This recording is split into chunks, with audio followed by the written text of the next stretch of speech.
இப்ப பார்க்க போறது அழகு ரெண்டுல இருக்கிற இறைப்பேரொளி நபிகள் நாயகம் அருட்காவியம் தான் பார்க்க போறோம். சரியா? இதுல யாரை பத்தி பேசியிருக்காங்க அப்படின்னா நபிகள் நாயகத்தினுடைய குணப்பண்புகள் என்ன, அவர் எப்படிப்பட்டவர் அப்படிங்கிறது தான் இந்த பாடப்பகுதி மூலமா நம்ம தெரிஞ்சுக்க போறோம். அதையும் தாண்டி எல்லா உயிர்களிடத்தும் அன்பு செலுத்த வேண்டும். அன்பு செலுத்தினால் அது நம்மிடம் எப்படி நடந்து கொள்ளும் அப்படிங்கிறத தாண்டி நம்ம என்ன அதுல இருந்து கத்துக்கிறோம், அந்த பாடப்பகுதியின் மூலமா என்ன கத்துக்கிறோம் அப்படிங்கிறத நம்ம இப்ப பார்க்கணும். நபிகள் நாயகமும் வணிகரும் சேர்ந்து என்ன பண்ணுவாங்கன்னா ஒரு காட்டு வழியே போயிட்டு இருப்பாங்க. அந்த காட்டு வழியே போகும்போது அந்த காட்டினுடைய தன்மை எப்படி அப்படிங்கிறத விளக்கியிருப்பாங்க. அந்த காட்டினுடைய தன்மை எத்தகையது அப்படின்னு பார்த்தோம்னா கொடுமையான பாதை. எப்படி சொல்றது, இருக்கக்கூடிய விலங்கினங்களுடைய அச்சுறுத்தல் அதிகமா இருக்கனால அந்த பாதையினுடைய தன்மை மிக கடினமானது. அதனால இந்த வழியே போகாதீங்க. ஒரு நாட்டுப்புறத்தான் என்ன பண்றாங்கன்னா அந்த காட்டு வழியே போற நபிகள் நாயகத்தையும் வணிகரையும் தடுத்து நிறுத்தும் போது நபிகள் நாயகம் சொல்றாரு, நான் இருக்கும்போது ஒரு பயமும் உங்களுக்கு வேணாம், என் பின்னாடி எல்லாரும் என்னை பின்தொடர்ச்சி வாங்க அப்படின்னு சொல்லிட்டு காட்டு வழியா அழைச்சிட்டு போறாரு. அப்படி அழைச்சிட்டு போகும்போது நாட்டுப்புறத்தான் ஐயாவை மறுபடியும் நான் சொல்றதை கேட்டுட்டு அப்புறமா நீங்க இந்த காட்டு வெளியே போங்கன்னு சொல்லி வழிபடுறாரு. அப்படி சொல்லும்போது அவர் என்ன சொல்றாரு அப்படின்னா அந்த புலியினுடைய தன்மை எத்தகையது அப்படின்னு சொல்றாரு.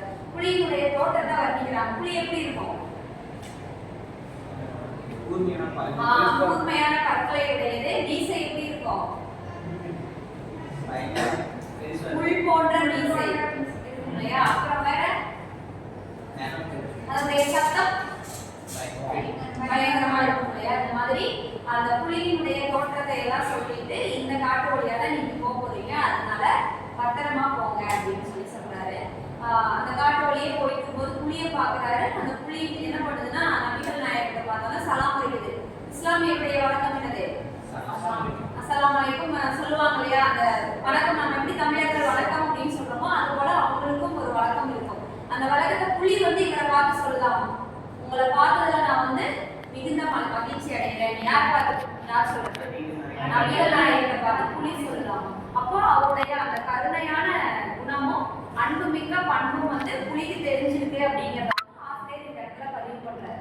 பதிவு பண்ணிட்டு அடுத்து என்ன சொல்றாங்க அப்படின்னா இந்த புலிகிட்ட இருந்து நம்ம யாரையெல்லாம் அன்பு செலுத்திடுறோமோ அவங்க கிட்ட நமக்கு என்ன கிடைக்கும்?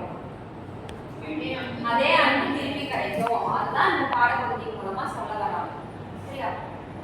அதான் நீங்க என்ன புரிஞ்சுக்கிட்டீங்க அப்படிங்கிறத நீங்க இப்ப ஷேர் பண்ணிக்கலாம்.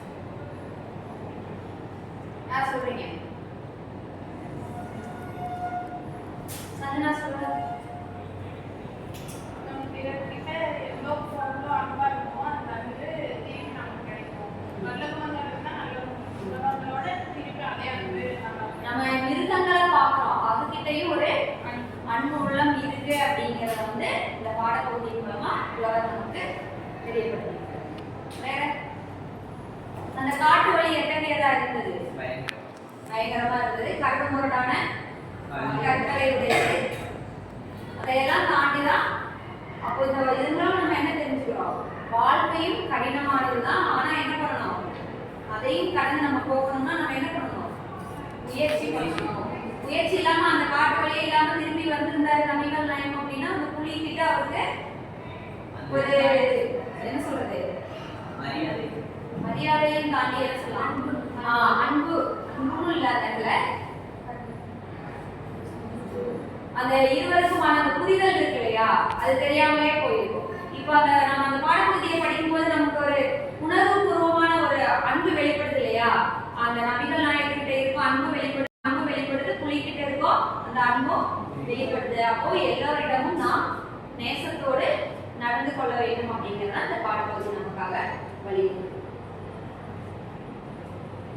மிருகம் கூட அன்பா நபிகள் நாயகத்தினுடைய அந்த அன்பான பண்பால மாறுது அப்படிங்கிறத எடுத்து காமிச்சிருப்பாங்க இல்லையா? அப்போ நமக்கு அந்த பாடப்பகுதியில இருக்க ஒவ்வொரு பாடல் அடியும் ரொம்ப முக்கியம். நம்ம ஒரு உள்ளார்ந்து படிக்கும் போதுதான் எந்த ஒரு பாடப்பகுதியினுடைய முழு தன்மையும் சாரத்தையும் நம்ம என்ன பண்ண முடியும்? தெரிந்து கொள்ள முடியும். சும்மா கேட்டோம் விட்டுட்டு போனோம்னு எப்பயுமே இருக்கக்கூடாது. என்ன பண்ணணும்? எதை கொஞ்சமா தெரிஞ்சுக்கிட்டாலும் நம்ம எப்படி தெரிஞ்சுக்கணும்? தெளிவுடன் தெரிந்து கொள்ள வேண்டும் அப்படிங்கிற அந்த சிந்தனையை நம்ம எப்பயுமே வளர்த்து மாணவர்களுக்கு ஒரு முக்கியமான பண்பு கட்டாயம் இருக்கணும். எது கொஞ்சமா படிச்சாலும் சரி, அதிகமா படிச்சாலும் சரி, தெளிவா படிக்கணும். இதுதான்